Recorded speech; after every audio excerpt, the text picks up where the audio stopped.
Salut, j'espère que tu vas bien. Au début du mois de juillet, je suis partie en colonie en Angleterre. Donc j'ai décidé de vous faire une vidéo pour un peu vous partager mon voyage. Je trouvais ça important de vous faire cette vidéo pour des raisons spécifiques que je développerai un petit peu plus tard dans la vidéo. Donc là, c'est le jour du départ. Je me prépare pour y aller. Du coup, pendant le trajet, j'ai fait la rencontre de mon petit groupe. On était 12 au total, avec qui je vais être la journée. La colonie dure 2 semaines, donc en Angleterre, mais plus spécifiquement dans la ville de Bedford qui se situe au nord de Londres. Enfin, c'était le moment de poser bagages à Bedford dans nos familles respectives. Du coup, j'ai mangé avec la famille, ensuite on a regardé la télé, voilà, c'était la petite soirée pour faire connaissance. Je vous avoue que ça a été une soirée un peu difficile mentalement. Je redoutais beaucoup ce moment de la journée où l'euphorie, elle descend et on réalise juste qu'on n'est plus chez nous. Cette sensation, j'ai toujours cru que c'était quelque chose qui m'était propre. Et justement, avant de partir, j'avais cherché sur internet des vidéos de personnes qui partaient en colonie pour un peu me rassurer. J'étais tombée sur une vidéo d'une fille qui parlait justement de cette sensation-là, de ce go down du premier soir. Ça m'a juste permis de me rassurer, de me dire « c'est bon, t'inquiète pas, t'es pas bizarre ». Parce que c'est vrai que c'était un peu l'idée que j'avais de moi. Et du coup, pour moi, c'était vraiment important de vous partager ce petit fait, parce que c'est pas anodin en fait. C'est pas honteux de se sentir pas bien mentalement le premier soir, c'est pas honteux de pleurer. C'est juste ta façon de t'adapter, et c'est normal. Me revoilà le lendemain pour commencer cette première officielle journée à Bedford. J'avais un peu peur du petit déjeuner, je m'attendais à quelque chose de très british, un peu le petit déjeuner salé. Mais en fait, c'était typiquement ce que je mange en France. Voici un petit plan sur ma lunchbox et puis l'intérieur de l'université dans laquelle je vais avoir des cours d'anglais. Après manger, on s'est occupé en jouant aux cartes. Et puis on a fait un petit tour dans la ville de Bedford. On a fait aussi un petit peu de shopping.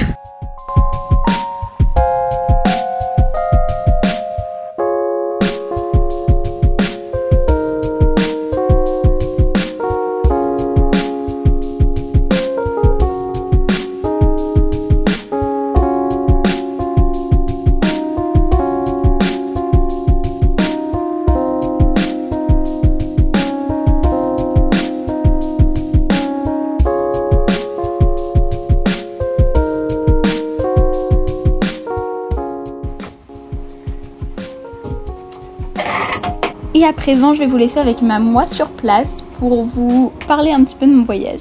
Petit récap de ces 2 jours que j'ai vécu pour le moment. Alors, récap de ma famille, franchement, elle est très bien.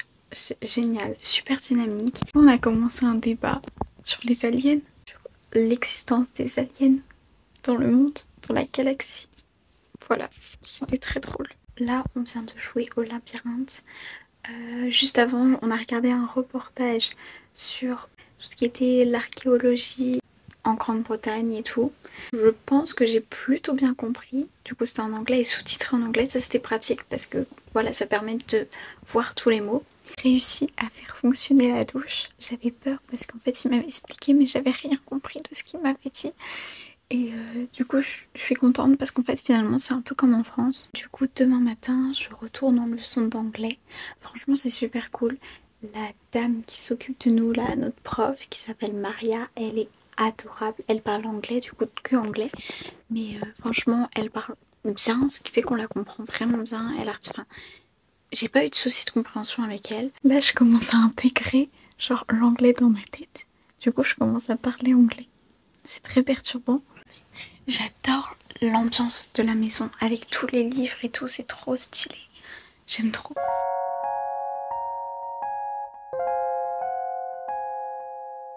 Pour ce 2e jour qui commence, un petit individu est venu gratter à ma porte. On s'est retrouvés le matin pour notre petit cours d'anglais. Il y avait un piano dans le réfectoire, donc certains ont joué de la musique. J'ai pas chanté cette fois-ci, mais je me suis pas retenue longtemps. On a été ensuite au cinéma voir Indiana Jones en VO. Une fois rentrée à la maison, j'ai vu un petit camion de glace qui s'arrêtait dans la rue. Il y avait des enfants qui allaient le voir pour acheter des glaces, c'était adorable. Il est 18h08, donc en France il est 19h08. Je vais manger dans 40 minutes, un truc comme ça normalement. C'est vrai qu'il mange très tôt, par contre ça veut dire qu'il profite grave bien de la soirée, du coup ça c'est cool.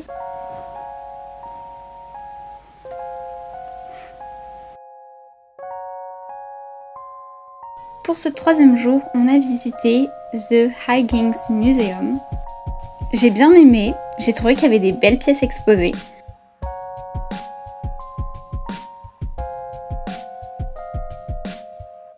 Pour finir la journée, on a fait un mini-golf, mais j'aurais jamais cru m'éclater autant en jouant au mini-golf, c'était trop bien.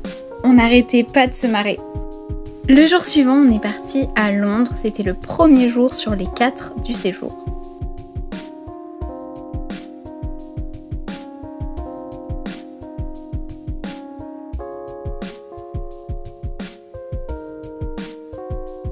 Je pense que continuer à vous montrer mon séjour jour par jour serait un peu long.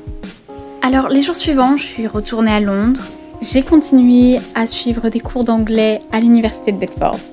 On a fait une deuxième petite séance cinéma. On s'est rendu au studio Harry Potter.